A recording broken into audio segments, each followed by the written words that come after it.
Hi, Vijay Mistry here, helping you to progress to excellence. Recently, I was approached by a family business on how they can make their board more effective.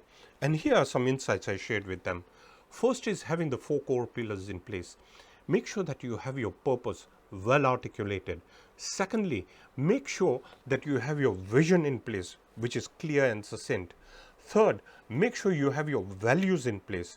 And the fourth pillar is to make sure that you have the specific point of destination. The specific point of destination, which is your milestones, which are your goals and objectives over the next 2 or 3 years. That's the first, which is the four core pillars.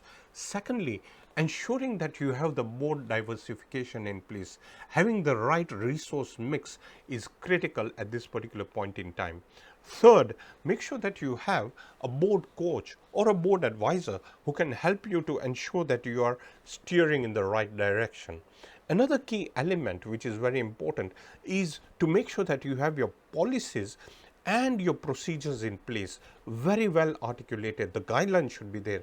And finally, making sure that you have the oversight mechanisms and scheduled oversight mechanisms so you have the right feedback in place.